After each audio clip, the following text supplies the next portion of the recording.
come is gonna get you. Gonna knock you right on the head. You better get yourself together. What a great song. One of my all-time favorite songs. Welcome back to One Life Radio. So I'm going to ask Daniel Tagg. Daniel, what is that song, Daniel Tagg? I have no idea. Oh, my gosh. Okay, listen for just another sec.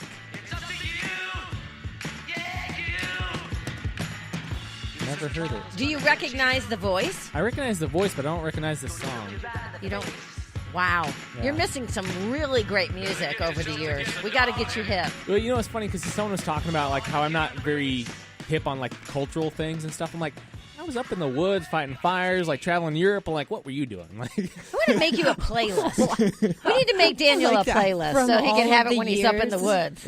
Yeah. Do you still go up in the woods like that? Yeah, I go up for like 4 or 5 days every year, or 3 to 4 days every year by myself. You didn't know that? Yeah. You were gone for like a week a couple of months ago. Yeah, just with a handful of food, very little food, and hike 20, 30 miles He's like each a day. woodchuck. That's right. There's no glamping in your world. That's no right. glamping. It's hardcore. There was snow up to my thigh in some places. Any plumbing? Mm-hmm. No. What?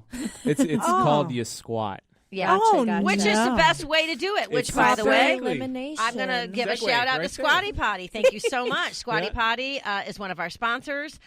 We have a lot of great sponsors. We do, because they bring this great programming to you. Great sponsors like Sun Warrior and Sunlight and Saunas, the H-Hemp Company, Paleo Magazine, the Wellbeing Journal, and the International Society of Sports Nutrition, run by our very dear Dr. Joey Antonio. And, of course, Sean Wells is a member and a, what do you call it? Fellow. He's a fellow. He's a good fellow. Jolly good fellow. Jolly good fellow. He is. But, yeah, so, everyone, you can go to our website, oneliferadio.com, to download and listen to our podcast and subscribe to our newsletter or the podcast after the broadcast. We recorded one yesterday about sex robots, Rosalie. I thought that was very interesting. Did you hear it? You haven't heard it yet. It's not up. It goes up later. No, I just in talking to Avi just now. I found that fascinating. There's just the idea that Houston was even considering it. I can't even believe that even exists. Like, to me, it is the most insane thing ever. It sounds so far out there. But It's just happening. insane. Yeah, like really insane. Like, Yeah. I think you have to be crazy. I'm just going to say that to participate in that. And I don't care what your circumstances are. It's weird. It's beyond weird. But you'll hear us talk about it if you listen to the podcast after the broadcast with DeJuan Bennett. But today we are talking about working out barefoot. So many people do this. Daniel Tagg is an orthokinetic specialist trainer at Telos Fitness Center right next door to iHeartMedia Studios. So why is it good to work out barefoot, or is it? Well, it's good for certain people. You need to look at different factors. Like, do you have a high arch, low arch? Do your toes, do you have any, like, bunions? Like, things like that can affect the range of motion with your toes, and it could be a harmful thing then. If you have a flat arch, right, you might not want to work out, like, too long or do too much running type stuff with it. Or if you are doing barefoot running and you're doing it without toes, like Rosalie, you're talking about your friend who does barefoot. You're not going to want to hit heel toe if you go barefoot, and you don't want to do it on pavement. That's going to be bad. She may not feel it now, but I just don't know how that couldn't be so damaging to the bottom of your foot, especially your heel, like you said, because you're supposed to run toe. Well, no. There's a big 4-foot running movement, and it can be very beneficial to like when I run, I do 4-foot running myself. And So for people that don't know what forefront running is, can you explain it? 4-foot, right? So you're hitting 4 foot. Yeah, you're hitting kind of more the balls of your feet, and then you're coming down and then back up without necessarily hitting your heel first. You hit the balls of your feet first, then come down. That's a lot of pressure on even the ball of your foot. A little bit, but you're actually absorbing a lot with the muscles and the ankles. You have to have very, very strong and very a lot of endurance in your calf muscles. So, but it does take off. Well, and you have to have strong ankle muscles, or like a racehorse, seriously, or you could really get seriously injured. You really can. You have to build up to it for sure. Yeah. And that's the thing about barefoot in general is like we were born, like if you believe in God like I do, we were created without shoes, right? We were created to go barefoot on grass and dirt and rocks and all that kind of stuff. We were not designed to go on this pavement stuff. But when we put our feet in shoes all the time and we haven't come out of them very much, that's where you have to be careful going barefoot, especially if you're going running or something.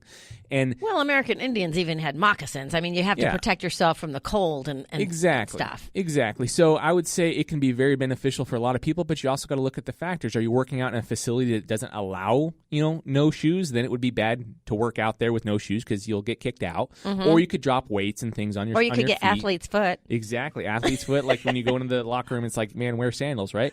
So there's all kinds of different factors. I'd say in general, it's probably a good thing to go barefoot every once in a while and work out like that. You just need to know, hey, you got to be careful not to drop things on the foot. But if you're working out outside or something in your front yard, I'd say it'd be really beneficial to go barefoot because you're grounding, you're getting all the nutrients from the ground. Like it's just I work out barefoot, but not outside. That's where I draw the line. Like I would never run barefoot. But other than that, I love being barefoot.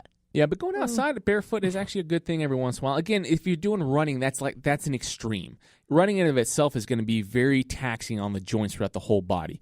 You go barefoot, and you better have some very strong feet. You better work up to it, and then you better also go slow as far as like not doing too much mileage at first. Because you think of it, there's several. I forget the name of the culture that does it. They run barefoot or in these sandals that they make out of not tar.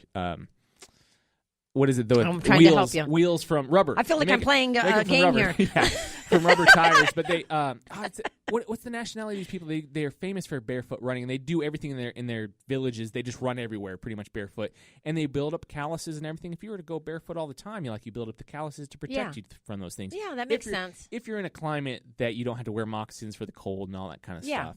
But I would say, if you have a flat do you grow arch, fur on the bottom of your feet? No. Think we could evolve backwards? I haven't heard of that. But it's like if you're gonna run barefoot or you're gonna work out barefoot a lot for too long, you got to be careful of flat arches because you're not gonna be able to absorb the force of the ground. So you could have a lot more impact on the heel, a lot more impact on the back. You made me think of something because I have really high arches. Now, is it better? To run barefoot if you have high arches? Again, a high arch is a very general term. There's a lot of different things that could go on there. So it's not. It's a case-by-case basis. Okay. You have to really do a foot analysis on you. So if someone wants to work out barefoot in the gym, but the gym has a no-shoe rule, like you said, what are some options? So those are the Vibrams. They're 5-foot finger shoes, right, where you have – and those can have different variances. Some of them can have a little bit of support, and some of them have zero support. I have several pair that have zero support. I wish they were cuter because I really like them. They're just so ugly. They're so ugly. Weird. It's funny. I went to a basketball game once in them, and the girl I took was like, "Really?" I'm like, "I'm okay with it, whatever." But anyways, she wore them. I wore them. You wore them. I wore them. I'm okay. Did you ever see her again? Yes, I did.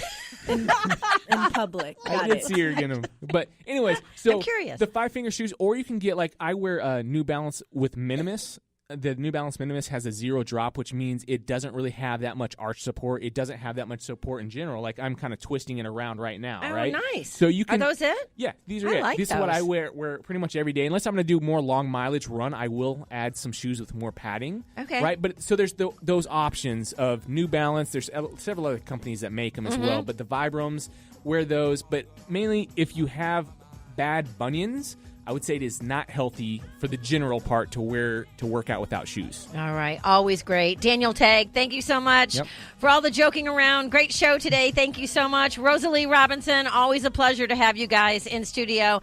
Everyone, thank you so much for listening. It means a lot. It really does. Everyone makes this rocket go up, not just us. So you get one body, you get one mind, and you get one life. Get out there today and make the most of it.